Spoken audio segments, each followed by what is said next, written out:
자, 신명기 28장 저주 말씀을 나누는데 오전 2시간 동안은 그 기초가 되는 말씀이라고 할 수 있는 레위기 26장에서 말씀을 살펴봤고, 그 이제 말밑 부분에 하나님은 저주를 바꿔서 복으로 주시는 것을 원하시는 분이다. 그런 말씀을 우리가 같이 상고했고, 하나님은 원래 당신의 영원한 목적을 위하여 우리 만물과万상과 이런 것들을 다 창조하시고 경영하시는 가운데에서 사람을 당신의 형상으로 지으셨고, 사람을 통해서 영광을 받으시는 것이 하나님의 창조의 목적이고 우주 경영의 목적이기 때문에 존귀한 사람으로 창조되어지고 지어진 사람을 사람의 그 타락한 생각을 따라서 함부로 생각하고 함부로 말하고 함부로 행동하는 것을 그대로 방치해 두시는 분이 아니다. 만약에 인간의 육체의 욕심을 따라서 막 행하는 것을 그대로 방치해 둔다면 하나님이 우주를 창조하시고 경영하시는 목적이 의미가 없어지는 것이고, 사람을 창조하시고 만물의 영장으로 창조하시고 사람 속에 당신의 숨을 불어넣어서 하나님의 형상이라는 것은 예수님의 양심을 말하는 건데, 예수님의 양심을 담아서 그 양심을 표현할 수 있는 그릇으로 사람을 만물의 영장이라고 이게 세우는 목적이 의미가 없어지기 때문에 사람이 고집을 부리고 제 길로 가는 것을 계속 고집을 부리면 그렇게 하게 놔두고 하실지라도 아주 제 길로 가도록 버려놔둔다면 그것은 하나님의 창조 목적이 아무 의미가 없는 사람이다. 결국은 아무리 먼 길을 돌아서 가시밭길을 돌아서 왔을지라도 하나님 앞에 돌아오게 만드는 것이 하나님의 뜻이다. 이것을 이제 강조점으로 말씀을 나눴습니다. 자, 이제 신명기 28장 말씀을 위해서 자료를 다 해드렸는데, 자료 말씀을 가지고 1시간 말씀을 나누고, 오늘 뭐 어차피 이 자료 말씀을 다 못 나누니까, 다음 주에 또 화요일, 목요일 신명기 28장 저주 말씀이 왜 복의 말씀이 되는가, 이것을 같이 상고하겠습니다. 기본적으로는 아담과 하와에게 하나님의 책망이 있었죠.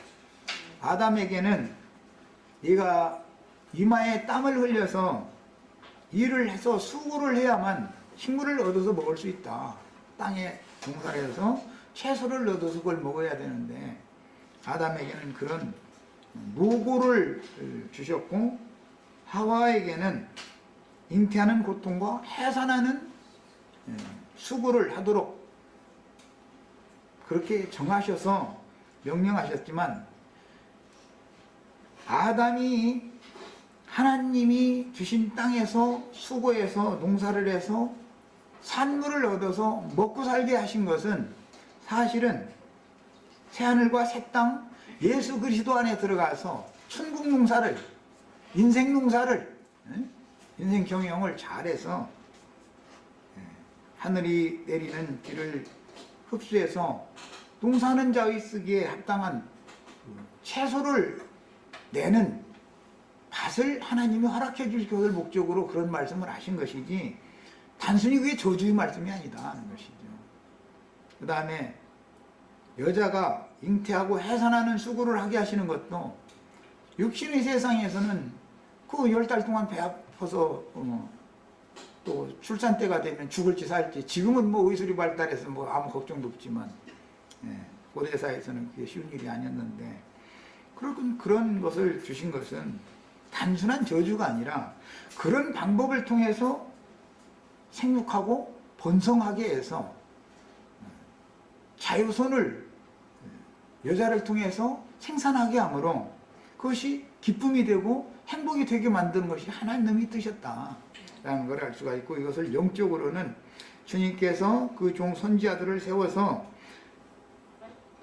온 땅에 만국 백성들에게 나가서 전도를 해서 이마에 뭐 땀을 흘려서 수고해라 그랬는데 전도를 해서 사람들을 얻어서 하나님의 소유로 되돌려 드리는 그것이 축복이 된다라는 것을 말하고자 하는데, 아담에게 하신 말씀이지 그것이 단순히 육신적으로 땅에서 이게 애굽 사람들처럼 흥리기기와 뭐 그다음에 농사하는 일과 이런 걸로 그냥 육신이 고통만 받으라는 뜻이 아니었었다. 그러니까 하나님의 말씀 속에는 다 저주의 말씀인 것 같은데 그 저주와 변하여 복이 되게 하는 내용이 감춰져 있다.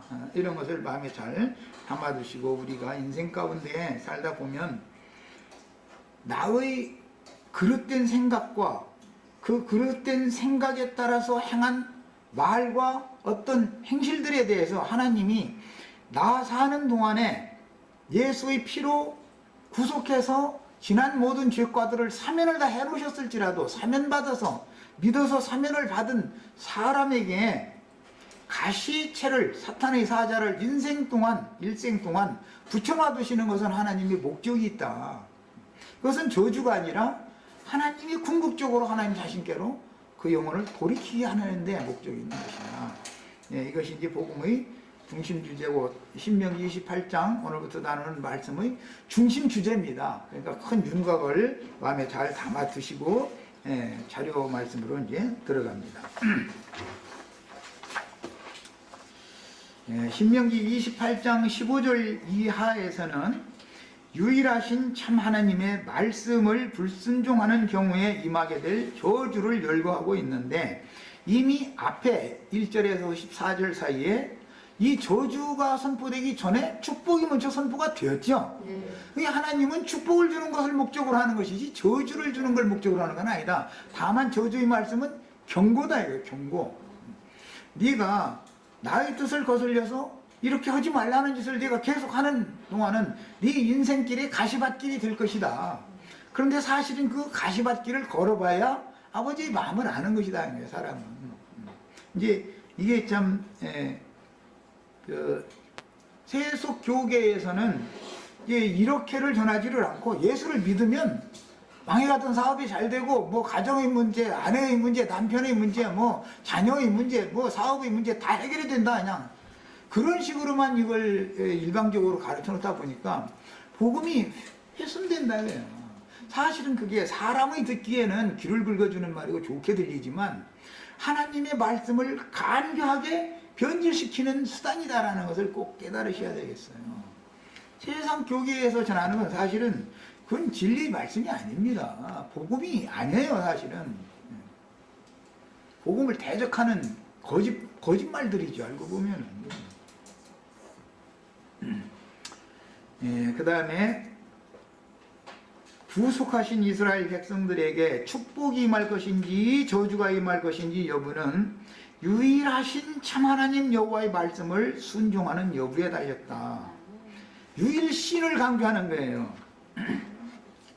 저주가 임하는 것은 유일하신 참 하나님의 말씀을 버리고 마귀, 뱀의 다른 교훈을 받아들인 것 때문에 저주가 임한다라는 게 뭐 많은 항목이 있지만 요약해서 말하면 유일신을 버리고 다신주의를 믿는다.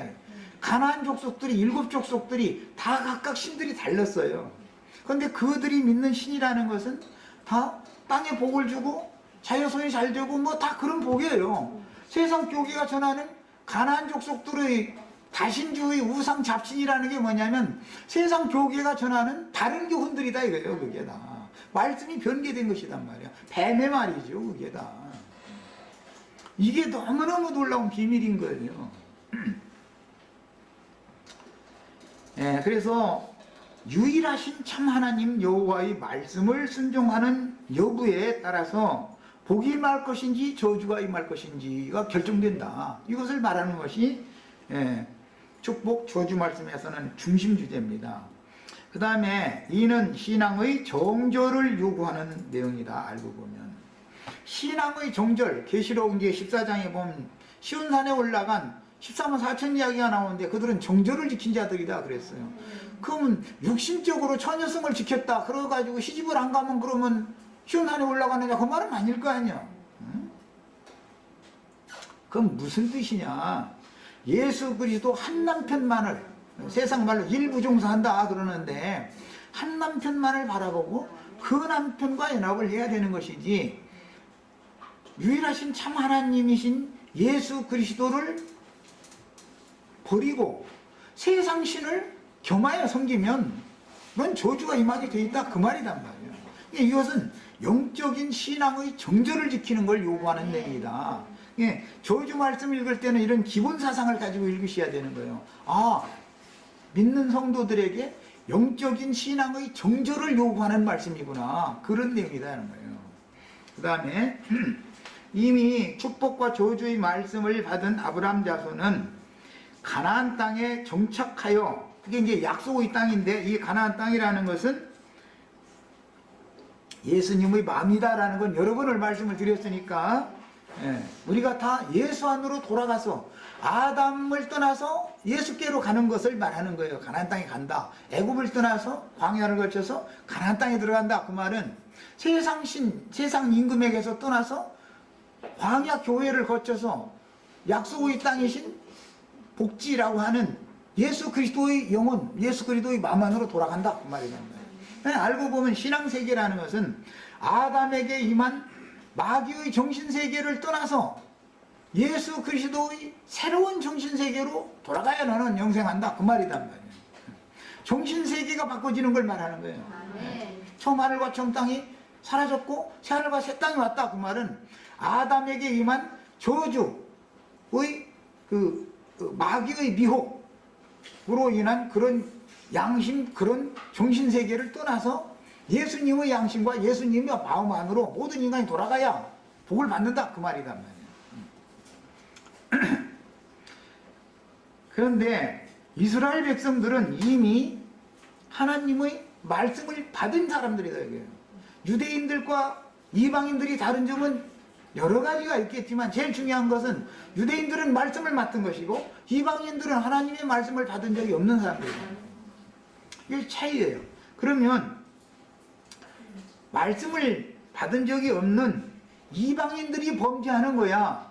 당연히 하나님의 징벌과 심판이 오는 건 누구나 다 알고 있어요.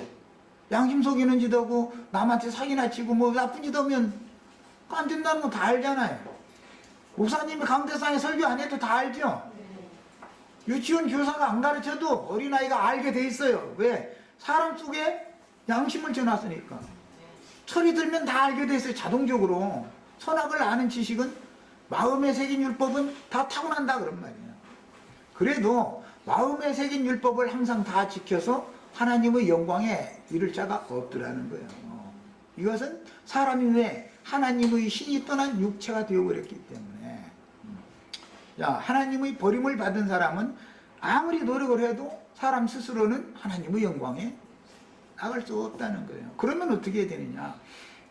하나님이 신이 오셔서 사람의 모양으로, 죄 있는 육신의 모양으로 세상에 오셔서 구속을 이루신 다음에 그분이 우리 같은 죄인들을 데리고 씻어서 정결케 하신 후에 우리 같은 죄인들을, 사면받은 죄인들을 데리고 아버지께로 그분이 가야만, 그분이 오셔서 그분이 데리고 가야만 사람들은 하나님의 영광에 이룰 수 있다. 지금 그 말을 한 거예요. 그런데 그 과정 가운데에서 사람들이 누구나 다 복의 말씀을 다 지켜 행하지를 못하게 돼 있다. 구조가. 왜? 육체 속에는 죄가 거하고 있기 때문에 죄가 나의 주인 노릇을 한다는 말이야. 모든 옛사람의 주인은 죄단 말이야. 욕심이 잉태하면 죄를 낳고 죄가 자라면 사망이 온다 그랬어요. 자, 육신이라고 하는 이 육체라고 하는 것은 크게 혈기와 육체의 각색 정욕들로 구조가 되어 있는 건데, 혈기를 가지고나 육체의 각색 정욕들을 가지고는 어떻게 노력을 해도 하나님의 영광을 못 가는 거다 그런 말이에요. 그러면 어떻게 되느냐? 성령의 인도를 받아야만 된다 이제 그 말이에요. 결과적으로는. 그런데 성령 인도를 받는 과정 가운데에서 여러 가지 항목으로 되어 있는 육체에 임하는 저주, 사탄의 사자, 육체의 가시라고 그러는데 이 저주를 이 생에 사는 동안 당해봐야만 하나님, 참 하나님을 알게 돼 있다. 그분을 더듬어 찾게 돼 있다. 육체의 저주가 없으면 하나님을 찾을 마음이 없는 거예요. 세상에서 매사가 다 잘 되면 하나님 없어도 다 모든 게 뭐 문제가 없는데 뭘라고 하나님을 찾겠습니까? 그래서 하나님께로 돌이키게 하는 수단으로 이런 저주의 말씀이 주어진 것이지 실제로 영원히 저주를 받으라는 뜻은 아니다 그런 말이에요. 하나님의 본래의 마음은 이미 말씀을 받은 믿는 성도들이 말씀대로 한다. 다 세상 교계 사람들 만나면 우리 교회는 아니 뭐 말씀대로만 한다, 말씀대로만 한다 그러는데 자세히 알아보면 하지 말라는 짓만 골라가면서 하고 허라는 것도 또 이상하게 않고 그래가면서도 말씀대로 한다는 거예요. 그런 범죄를 뭐라고 그러냐? 고범죄라고 그러네. 고범죄. 사실은 무지해서 몰라서 그 짓을 하는 거예요. 말씀을 아는 체 하지만 그게 무지한 거예요. 하나님의 백성들이 무식하기 때문에 망하는 거예요. 무식하기 때문에. 하나님을 모르면 망하는 거예요. 결과적으로는. 그래서 세상 사람들은 고범죄를 짓지 않습니다. 원래 하나님을 모르니까 그냥 육체대로 사는 뿐이야. 그래서 어떤 면에서 보면 세상 사람들이 훨씬 더 인간적으로 보면 훨씬 더 정결하고 깨끗할 수가 있어요. 요새 보면은 다 교회가 세상을 걱정해 주는 게 아니라 신문에 보면 세상이 교회를 걱정해 주느라고 난리야. 무슨 목사님이 이랬다니 무슨 목사님이 저랬다느니 아주. 그런데 목사님들은 창피한 줄도 몰라. 목사님들이 세상을 걱정해 줘야지. 세상이 목사님을 걱정해 주는 세상에 왔으니까 이거 완전히 뭐가 뒤집어져. 한참 잘못된 거예요 지금 이게.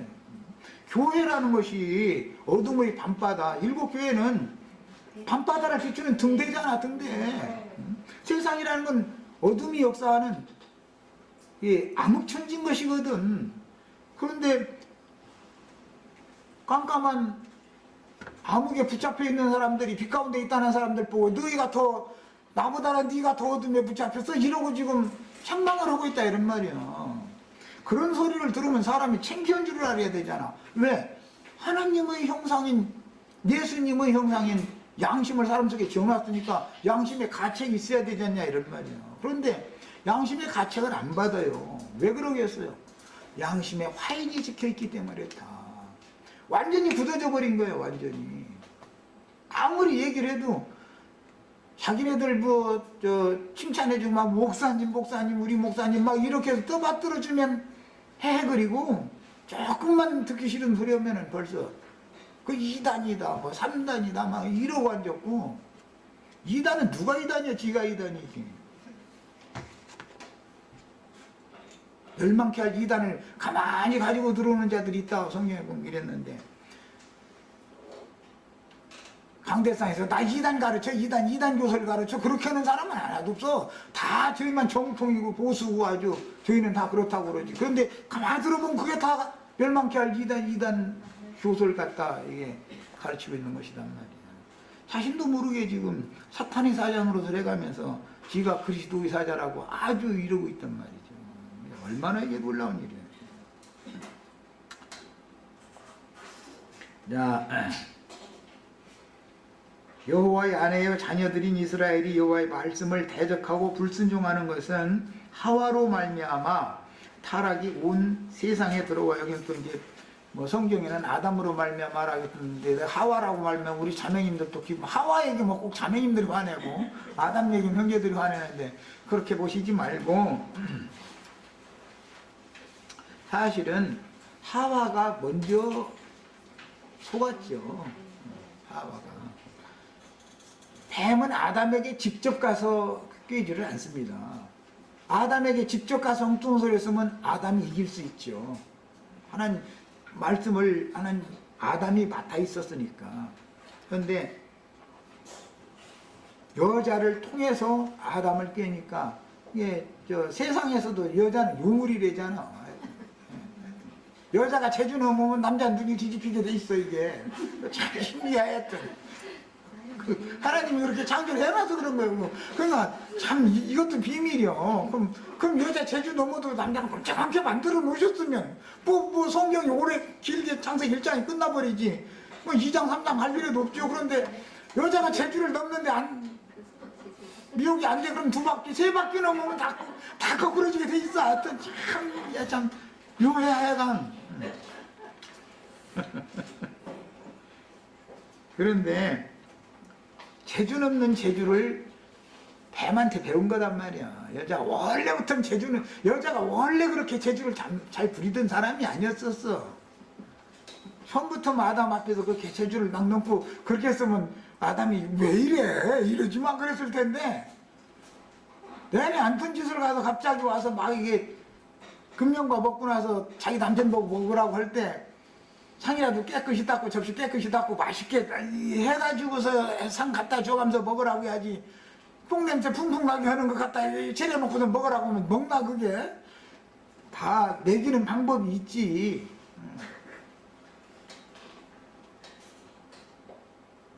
이런 것들이 다 뭔가 영적 세계를 설명하고자 하는 그림이다라는 것이죠. 인간사회에 다 그런 것이. 그러니까 사실은 타락이라고 하는 것은 원인자는 뱀이지만 뱀에게 먼저 속은 자는 연약한 여자였었어요. 그래서 온 세상에 이제 타락이 이렇게 들어오니까 하늘이 정해주신 부부 관계가 깨졌다 이거예요. 남편의 말을 안 듣고 뱀의 말을 들으니까 부부 관계가 깨진 것이죠. 야, 누구의 말을 듣는 것은 씨뿌림을 받는다는 뜻인가 뭔지 내가 설명하지 않아도 잘 아시겠죠? 예. 자기 남편이 씨를 심어야 되는 밭인데 엉뚱한 놈의 씨를 자꾸 받아들이고서는 자기 남편의 씨를 안 받았다 이런 말이란 말이에요. 지금 여기서부터 뭐가 다 틀어지는 거예요 지금 이제. 그래서 그 이후로 부모의 타락은 자녀손에게로 이어지게 되었고, 아까 레위기 26장이 그 얘기예요. 조상의 범죄가 후손에게 대대로 이어졌다. 그래서 그가 어느 날 주님께로 마지막에 돌이킬 때는 자기의 죄와 자기 조상의 죄를 자복을 해야 된다는 거예요.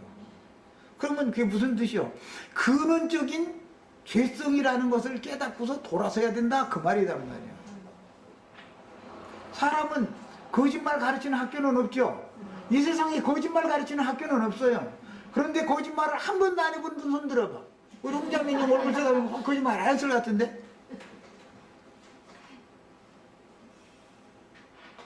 내 마음은 그게 아닌데 여기서 괜히 그 쓸데없는 소리가 나오죠. 거짓말 하지 말라는 학교는 있지만 거짓말 하라는 학교는 없어요. 그런데도 자동적으로 이게 나오는 것은 사람이 거짓말을 괜히 하는 게 아니에요. 자기의 욕심을 뭔가를 채워야 되니까 거짓말을 해서라도 상대방을 속여서라도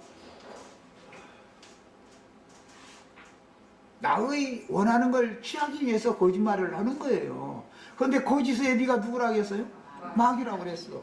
걔 때문에 사람이 그 마귀가 사람 속에 거하다 보니까 걔가 내 양심에서는 너 왜 쓸데없는 소리야? 그런데 입에서는 엉뚱한 소리 하고 앉았다니까. 나만 그런지 뭐 대답도 하고. 이게 사람의 타락의 결과인데 이것이 아담 이래로 다 유전이 되고 있다 이거예요. 이것을 근원적인 나는 죄인이라는 것을 돌이켜야 된다는 거예요. 조상의 죄를 구하라 그러니까 뭐 우리 아버지가 말해 어릴 때 보니까 뭐 엄마한테 소리 지르고 막 그런 거 봤는데 그것을 용서해 주세요. 그 소리가 아니고 물론 그것도 뭐 용서해 달라고 하면 지금 아버지 돌아가신 아버지 이미 뭐 돌아가셨는데 자식이 자기 엄마하고 큰 소리 치고 다투는 거 봤으니까 그 죄를 용서해 달라고 한다 해서 아버지 죄가 사면받는 건 아닐 거 아니야. 그 말이 아니고 근원적으로 죄가 아담을 통해서 세상에 들어왔다라는 사실을 먼저 깨달아야 된다 그 말이죠. 이것이 돌아서야 이게 돌이켜야 되는 거예요. 그 말이에요. 그 다음에 가인의 길에 행하는 자들이 동산 밖에 살던 세상 사람들보다 나을 것이 없이 되어서 사실은 에덴 동산 밖으로 쫓아내서 롯 땅에 거하게 한 것은 롯 땅 사람들한테 전도하러 보낸 것이지 그 사람들하고 서로 이렇게 동화돼 가지고 그 사람들하고 짝지어 살라는 게 아니죠. 분별된 백성이잖아. 이 백성들은 에덴 동산 사람들이지 롯 땅 사람들이 아니잖아 원래가. 그런데도 롯 땅으로 쫓겨나가지고 가보니까 롯 땅 사람들이 에덴 동산 사람들보다 더 잘 살아 보니까 그러니까 거기에 동화돼서 인생이 살기 시작한 것이 세상 죄인들의 생활이다 그런 말이야. 상징이야 이게. 그러니까 믿는 사람들이 세속화되어지는 것을 말한다 이 말이야. 불신자들이는 애당초 세상 사람인데 그 사람들이야 말할 필요도 없는 거예요. 애당초 롯 땅에 사는 사람들이야. 말하나 말하지 뭐. 에덴 동산 사람들을 쫓아냈더니 가서 롯 땅 사람들하고 짝을 맞춰서 살더라는 것이 그게 문제가 된 거지. 이게 뭐예요? 믿는 신자들이 세속화된다 그런 말이야. 타락한다 그런 말이야. 세속화된다. 그래서 롯 땅에 가서 에녹성을 쌓았다고 그랬죠. 가인의 아들이 에녹이었죠. 장자 이름이. 그 에녹성을 쌓았다고 했어. 그게 뭐예요? 큰 성 바벨론이 에녹성에서부터 시작돼서 계시로 큰 성 바벨론까지 계속 이어지는 거예요.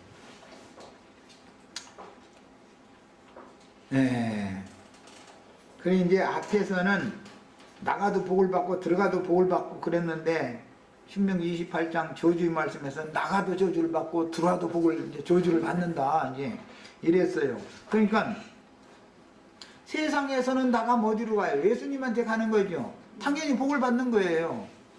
그렇잖아요? 세상에 전도하러 나가서 세상 사람 데리고 예수님한테 들어오면 들어와도 또 복을 받아요. 자, 그런데 이것을 반대로 해 이제. 자, 그러니까 세상에서 나와서 다른 예수를 믿으러 가. 그럼 저주가 임한다 그 말이야. 세상에서 다 나왔죠. 세상 교회 사람들이. 세상 사람들은 아니에요. 세상에서 나와서 그럼 복이신 예수님한테 가야 되는데 다른 예수한테 간다 이거예요. 그러니까 저주가 임한 거예요. 그러니까 복음을 믿었는데 다른 복음을 믿었다 이런 말이야. 영을 받았는데 다른 영을 받은 거예요. 그래서 나가도 들어가도 복을 받는다는 말씀이 반대로 적용이 돼버린 거예요 이제. 그래서 복은 예수님이에요. 예수님을 말하는 거예요. 저주하면 마귀를 말하는 거. 이건 어제 말씀 때 내가 말씀 나눴어요. 자, 이렇게 하나님이 정한 질서가 파괴되다 보니까 이제는 반대 현상이 와서 나가도 저주가 임하고 들어와도 저주가 임하고 반대 현상이 되어버렸다 이거예요. 이게 뭐냐? 세속화된 교회의 상태를 암시하는 말이다. 뱀과 짝이 되어진 거예요. 예수님과 짝이 되어져야만 되는 건데 그 말이에요. 사람 보고 짝이라고 그러니까 좀 그러네. 그런데 배필이죠. 배필을 하늘이 정해준 배필을 버리고 자기가 좋아하는 모든 자를 배필로 정해버린다 그 말이에요. 그냥 하나님이 정한 것이 아니죠. 그거는. 아내가 이제 결과적으로는 남편을 무시하고 세상 타락의 특징이 이렇게 나타나는 거예요. 아내가 남편을 무시해. 함부로 말해버려. 남편한테. 보편화됐어요 지금요. 옛날 우리의 어머니 아버지 세대는 어머니가 아버지한테 절대 함부로 말하지 않습니다. 존댓말하지. 지금은 장난감 가지고 주무르도 해버려 완전히. 그냥, 완전히. 그리고 아내들은 남편 약점을 어떻게 그렇게 잘 아는지 어디를 갖다 찔러야만 된다는 것을 너무 잘 알아. 그래가지고 문제가 벌어졌다면 그걸 콕콕 쑤셔야죠. 이렇게 그냥 찌르고서는 그냥 침을 빼는 게 아니고 막 흔들어 놓고 나와서는 빼고도 아픈가 안 아픈가 눈치 살살 보고 아주 속된 말로 아주 쏙 뒤집어 놓는 멘토 같았어 아주. 그쪽으로는 아주. 그리고 자신의 옳음을 주장하는 일이 보편화되어 버렸다. 이게 타락의 현상이 이렇게 나타나는 거예요. 남편은 자신의 가정을 성실하게 지키지 않을 소리지만 뭐 다 알 거야. 뭐 말할 필요도 없지. 뭐 이게 언제 들은 얘기인데 뭐 네 여자 내 여자 가리지도 않는 세상이 됐다 그러더만. 세상 사람들은 아주 표현을 얼마나 그렇게 잘하는지 모르겠어. 우리는 이런 걸 모르고 이렇게 교회 생활을 하다 보니까 세상이 얼마나 악한지를 모르고 사는 게 이게 얼마나 행복한지를 아셔야 돼요. 세상 사람하고 만나서 뭐 말 몇 마디만 해보면 손 들여야 돼. 당할 수가 없죠. 그 사람들은 아주. 그들에게는 그런 영이 임해서 그러는 거예요. 그러고 이제 그러다 보니까는 아니 아내가 있고 가정이 있는 사람이 여자친구가 있대. 그래서 아니 여자친구가 뭐냐 그랬더니 아니 웃어가면서 실실 웃어가면서 그런 소리 들어보니까 참 가고 아니야. 그 보통이라고 생각하는 거예요. 이만큼 입에 담을 수가 없는 세상이 된 거예요 지금. 자, 이것이 타락의 결과다 이거예요. 나타나길 그렇게 나타나는 거예요.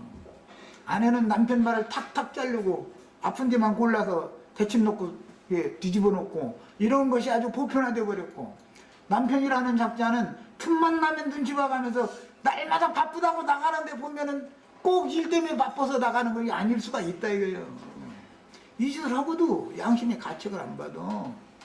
그럼 갈 때까지 다 간 거예요. 하늘이 정해놓은 질서를 벗어나 버리면 뭐가 되겠어요? 저 집에 귀신반대기 더 오겠어요? 너무나 당연한 일인데, 부모가 그렇게 사는 걸 보니까 자식들은 부모를 거역하는 일이 아무렇지도 않은 세상이 됐다 이거예요. 심지어 중학생이 저희 선생님 머리채부터 흔들었다고 그 신문에도 났었어요. 아마 다 들었을 거예요. 아마. 세상에 무슨 놈 학생놈이 저희 선생님 머리채를 붙들고 흔드는 이런 세상이면 이게 갈 때까지 다 간 것이 여기서 뭘 기대를 하겠습니까? 이걸 어떻게 할 거예요? 이거는 질서의 하나님이 세운 우주 질서. 원래 세상이라는 말은 질서 체제다라는 뜻이에요. 뭐든지 질서가 있는 거예요. 해는 해의 위치를 지켜야 돼요. 지구는 지구의 위치를 지켜야 돼요. 그래서 자전 공전을 해야 되는 거예요. 그 정해진 지위와 위치와 신분을 딱 지켜야 되는 거예요. 그래야 되는데 질서가 파괴돼 버렸다 이거예요.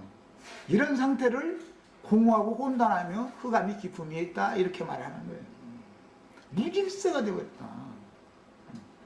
하나님은 질서의 하나님이에요. 질서가 깨지면 다 끝나는 거예요.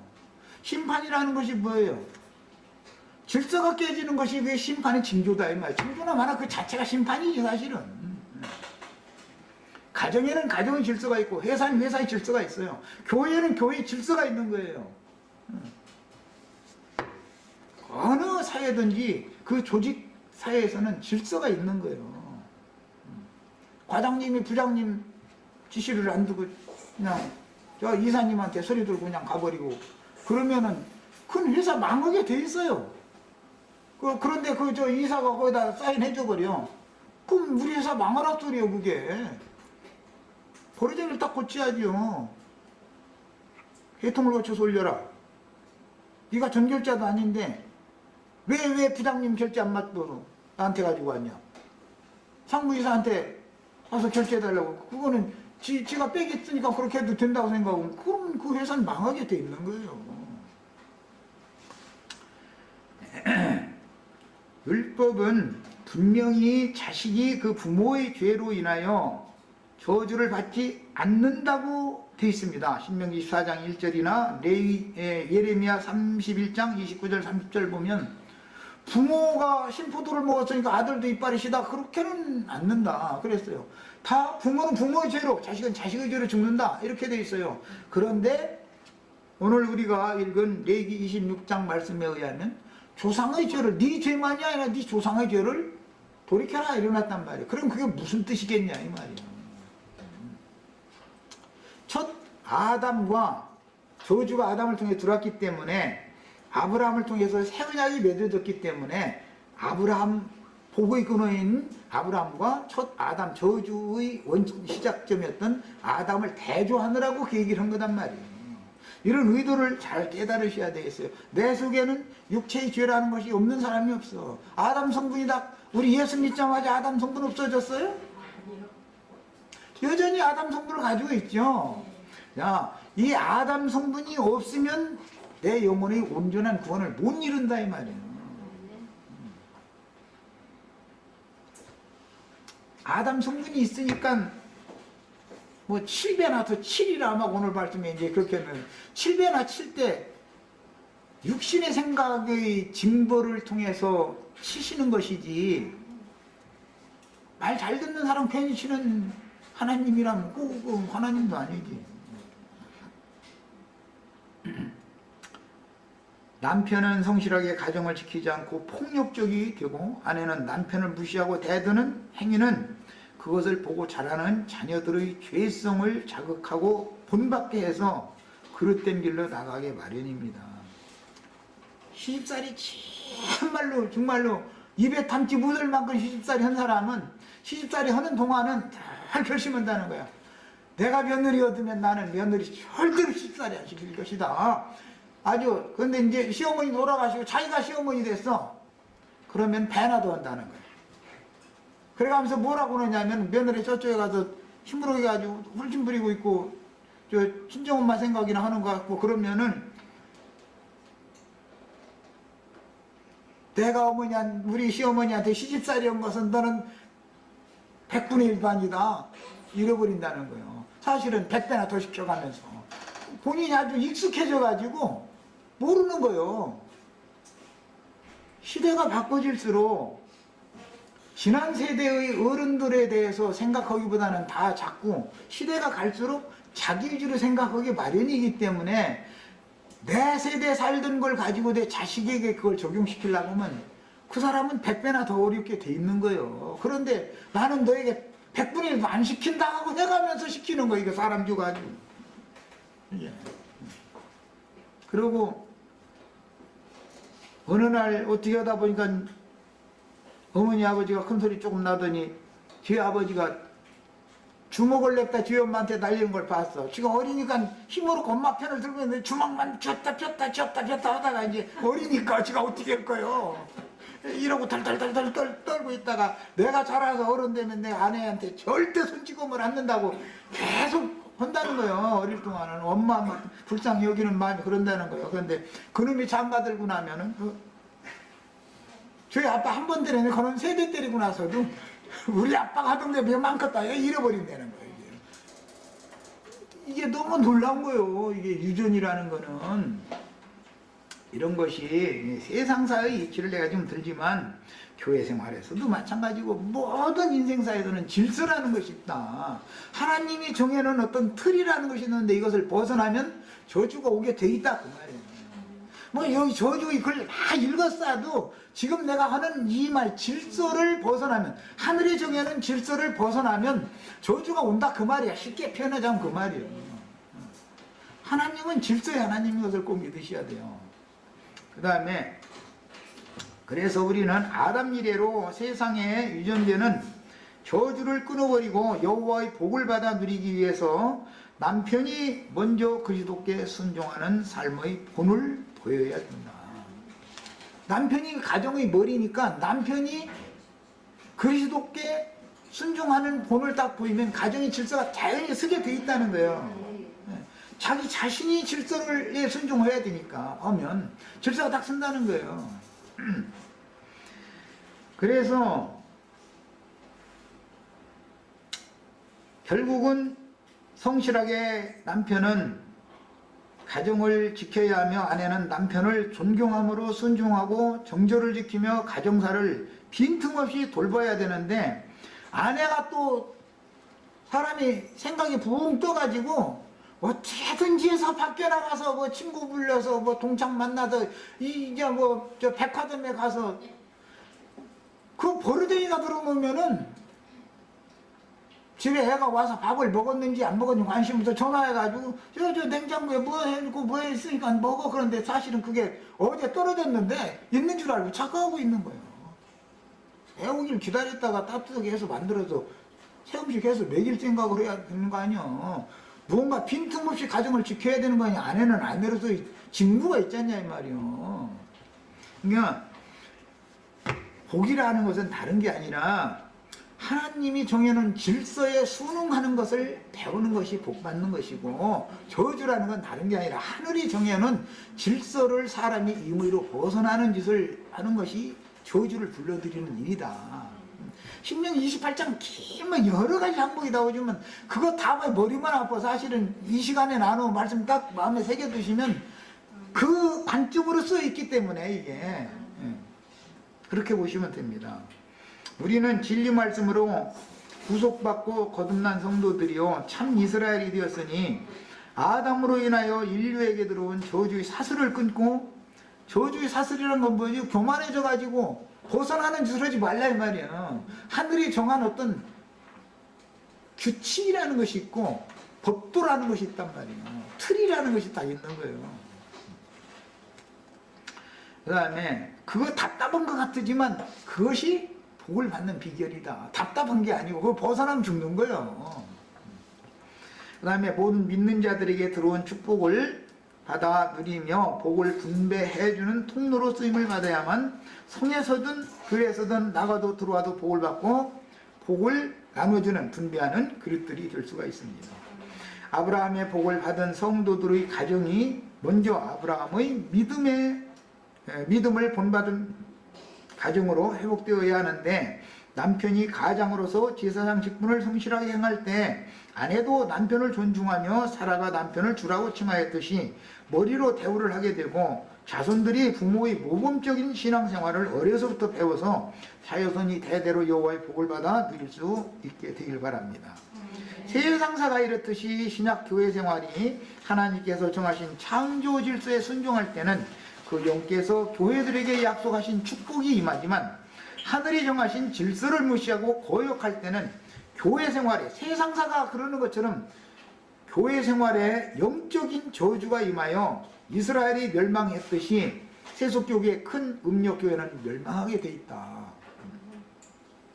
자, 이제 그 구체적인 내용의 두 번째 단락 말씀이 이어졌는데, 네가 악을 행하여 그를 잊음으로, 악을 행한다라는 것이 여호와 하나님의 말씀을 잊는 거예요. 내 손으로 하는 모든 일에 여호와께서 저주와 혼란과 책망을 내리사 망하여 속히 파멸하게 하실 것이며, 여호와께서 네 몸에 연병이 들게 하사, 이 연병이라는 전염병을 말하는 거예요. 들게 하사, 전염병은 못된 거는 빨리 본받죠. 마땅히 본받아야 될 거는 잘 안 되죠. 그게 연병이라는 건 쉽게 퍼지는데, 하나님 허라는 건 잘 안 퍼져. 이게 이것도 참, 이거 참 하여간참. 네가 들어가 차지할 땅에서 마침내 너를 멸하실 것이며 이랬는데, 몸의 각색 질병들은 그리스도의 몸인 교회에 임할 각색 영적인 질병들을 상징하는 것이다. 애구부의 뭐 학질, 뭐 무언병, 폐병, 뭐 눈머는 병, 미치는 병, 막 쭉 나와요 이제 종류가. 그런데 이것들은 전부 교회 중에 임하는 죄성들을 상징적으로 하는 말이다. 성경의 병이라고 하는 것은 범죄를 말한 거예요. 병 걸렸다 하면 범죄 행위를 상징으로 하는 말이에요. 야고보서 5장에 보면 너희 중에 병든 자가 있느냐, 이제 이 말씀이 나왔죠. 궁극적으로는 장로들이 가서 기름을 부어가면서 기도를 하면은 병이 낫는다고 되어 있지 않고, 병 낫는다고 되어 있지 않고 죄들을 용서해 주시리라 이렇게 되어 있죠. 그러니까 병 걸렸다는 건, 신앙생활에서 병 걸린 건 뭐예요? 신앙생활 믿는 사람이 범죄 행위를 한다, 하나님의 말씀을 거슬리는 짓을 한다, 그 말이란 말이에요.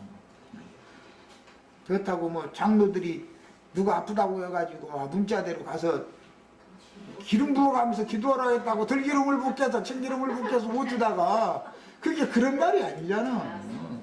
이런 진리의 영을 그 사람에게 증거를 해주고 그가 돌이키면 사면을 받는다, 그 말이지. 그게 병고침이지. 요즘에는 왜 너무 그냥 병 고치는 얘기만 하면 사람들이 많이 모이는데, 뭐 육신적으로 병 고치면 우선 바라는 것이 낫기를 원하니까 무슨 다급한 마음에 그러겠지만, 그런 사람들 보고는 전문의를 찾아가라고 권해야 되는 거고, 당연히. 그리고 이런 병들이 왜 오는가, 가정에 무슨 병폐 문제들이 왜 생기는가, 개인에게 병폐가 왜 생기는가, 대부분은 내가 가끔 얘기하지만 스트레스 때문에 오는 것이 90% 이상이요, 육신의 병이라는 것도. 그러니까 이것은 정신세계가 잘 되면 병도 안 오게 돼 있어, 건강하게 돼 있어. 그 다음에 여호와께서 폐병과 열병과 염증과 학질과 병 종류도 많아요. 한재와 풍재와 썩는 재앙으로 너를 치시리니 이 재앙들이 너를 따라서 너를 진멸할 것이다. 폐병은 숨 쉬면 죽는 거죠. 열병, 아까 폐병 열병은 이미 저기에서 얘기해서 했고, 염증이라는 것은 골마 터지는 것을 말하는 것이죠. 학질이라는 것은 뭐 이것도 열병의 일종이지만 하루살이라고 그랬죠. 그 다음에 한재라는 것은 이제 추운 증상, 사방이 나이가 좀 들으면 월저고 따뜻한 방에 있는데도 사방이 시리죠. 그 막 담요 닫고 덮고 그래야 되잖아요. 이제 그런. 그 다음에 풍재라는 건 뭐 농사 질 때 바람 불면 뭐 벼 엎지고 뭐 과일 떨어지고 이제 풍재지만, 사실은 실제는 중풍병 걸린다 그렇게 말하죠. 바람 맞았다 이렇게 말하지. 바람이라는 건 영을 말하는 거기 때문에 이 한자어는 참 의미가 깊어 보고, 중풍 걸리면 바람 맞았다고 그러잖아요. 악한 바람이 그 사람을 이렇게 휩쓸고 지나갔다 그런 뜻으로 쓰는 거예요. 썩는 재앙, 썩는 거에도 인간의 마음 썩는 거, 가장 부패한 건 인간의 마음이라고 그랬죠. 이 썩는 재앙이 이게 참 사람 주고 아주 너나 나나 할 것 없이 폭폭 썩어 들어가고 있는데, 그것으로 너를 치시리니 이 재앙들이 너를 따라서 너를 진멸하게 할 것이다 그랬어요. 마태복음 4장 24절, 누가복음 4장 40절, 요한복음 5장 3절 이런 말씀들을 보면 예수님이 이 땅에 오셔서 모든 질병들을 고쳐주셨다, 각색병들을 다 고쳐주셨다 이렇게 표현을 했어요. 시간이 돼서 여기까지 하겠습니다. 나머지는 이제 이 숙제로 가서 읽어보시고 찾아보시고 이렇게 하시고 다음 화요일 날 모임에서 만납니다. 마칩니다.